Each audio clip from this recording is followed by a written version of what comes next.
ایک شقی نے باغی شام کو خط لکھا ہے اور اس خط میں خود اپنے گویا جرائم کا اعتراف کیا ہے، اور اس میں کہا ہے میں نے خود فاطمہ کے دروازے پر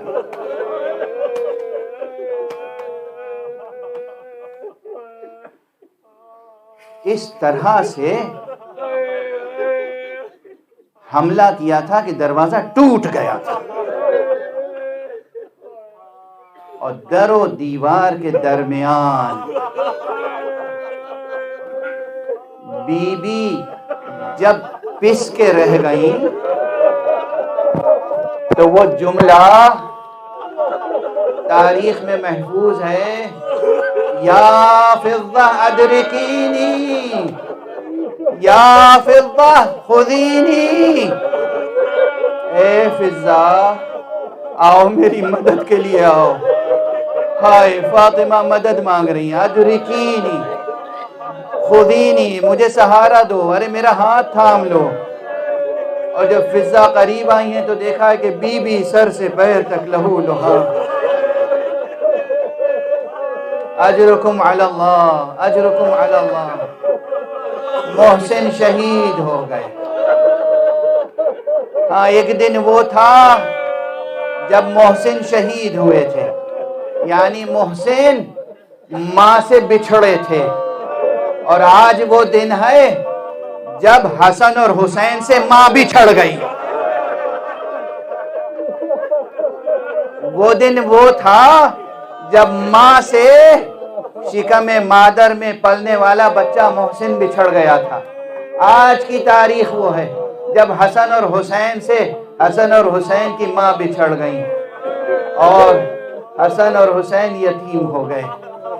جناب زینب گھر میں موجود ہے، زینب سے زینب کی مادر گرامی بچھڑ گئیں، ام کلثوم موجود، ام کلثوم سے ام کلثوم کی مادر گرامی بچھڑ گئیں، اور کس مظلومیت کے ساتھ، اور اس مصیبت عظمیٰ کا اثر پیغمبر پر کیا ہوا ہوگا یہ تو ہماری آنکھوں نے نہیں دیکھا، مگر اس عالم کے اس کائنات کے سب سے شجاع اور سب سے بہادر فرد امیر المومنین کا یہ منظر سب نے دیکھا کہ جب مسجد نبوی میں قبر پیغمبر کے پاس علی بیٹھے ہوئے تھے، اسی فکر میں تھے کہ زہرا کی کیفیت کیا ہے۔ اتنے میں خانہ زہرا سے جناب اسماء بنت عمیس آئیں۔ اسماء ابن عمیس کو دیکھتے ہی علی نے اسماء کو دیکھا اور اسماء نے علی کو دیکھا، اور دیکھتے ہی جیسے کچھ سمجھ گئے، کہا اسماء فاطمہ کی خیر تو ہے۔ اسماء نے سر جھکایا، اور جیسے ہی سر جھکایا علی نے اتنی زور سے بلند آواز سے گری جسے ہم اور آپ اپنی زبان علی جیسا شجاع اور صابر چیخ مار کر رو، یا زہرا، اور اس کے بعد علی غش کھا کے زمین پر اس مصیبت کی اہمیت کو علی غش کھا کے زمین پر گرے، یہ پہلا موقع۔ اور اس کے بعد جو اصحاب خاص تھے قریب آئے، علی کے روح مبارک پر پانی سے ایک مرتبہ معطر کیا روح مبارک مرتضیٰ کو۔ آپ نے آنکھیں کھولی، نہ جانے کس نگاہ سے، کس حسرت بھری نگاہ سے قبر پیغمبر کو دیکھا ہوگا۔ اٹھے، بیت الشرف میں تشریف لائے، حجرے میں داخل ہوئے تو دیکھا کہ بی بی سر سے پیر تک ایک چادر اوڑھے ہوئے لیٹی ہوئی، دنیا سے مفارقت کر چکی، ٹھہریے، آپ گریہ بھی کریں گے، ان کے فضائل اور مصائب سب توأم ہوتے ہیں۔ ایک جملہ عرض کروں، بہت علمی بحث ہے۔ ان حضرات کو قرآن مجید کی زبان میں کلمہ کہا جاتا ہے، کلمہ، یہ ہے کلمات اللہ۔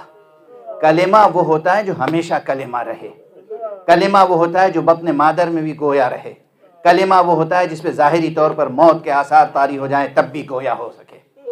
یہ ہے کلمت اللہ فاطمہ کہ ظاہری طور پر فاطمہ گویا موت کی آغوش میں ہے، مگر جب علی آئے، حسن کو بلایا، حسین کو بلایا، بچوں کو بلایا، آؤ بچوں اپنی مادر کو رخصت کرو، خدا حافظی کرو. سرہانے نظر پڑی، دیکھا کہ بالین مبارک کے نیچے ایک رقعہ ہے، نکالا، وصیت کر کے گئی ہیں فاطمہ، وصیتیں پڑھی. اب مجھ میں طاقت نہیں ہے کہ میں وصیتوں کے فقرے بھی عرض کروں، اور آپ بھی بے چین ہیں تاکہ شبیہ تابوت زہرا کی زیارت کریں، شبیہ تابوت کو دیکھ سکیں. ہاں دیکھیے گا شبیہ تابوت، ماتم کیجیے گا، گریہ کیجیے گا، مگر اس روایت میں شک کرنے کی ضرورت نہیں ہے. یہ صرف مرثیے کی عبارت نہیں ہے کہ جب سب نے رخصت کر لیا تو دیکھا کہ حسین بڑے ناز کے ساتھ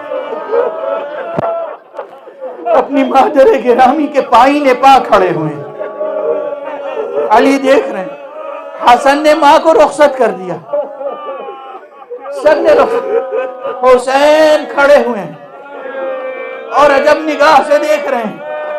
اور ایک مرتبہ فرمایا مادر گرامی میں حسین ہوں، حسین میں اس طرح رخصت نہیں کروں گا. ایک مرتبہ بندے کفن کھل گئے، ہاتھوں کو بلند کیا، میرے پیاسے حسین، میرے مظلوم حسین، حسین آ جا میرے سینے سے لپٹ جا، خدا حافظ. حسین نے مادر گرامی سے خدا حافظی کی. لیکن میں پھر بھی دست ادب جوڑ کے عرض کروں گا، دونوں منظروں میں بڑا فرق ہے. بی بی جب حسین آپ کے لاشے سے لپٹ کر گریہ کر رہے تھے، وہاں بابا علی تھے، حسن تھے، فضہ تھی، لیکن جب حسین کے لاشے سے لپٹ کے سکینہ رو رہی تھی، ارے شبر تھا، اس کا قافیہ نہ تھا، اور دشمنوں کے مسائل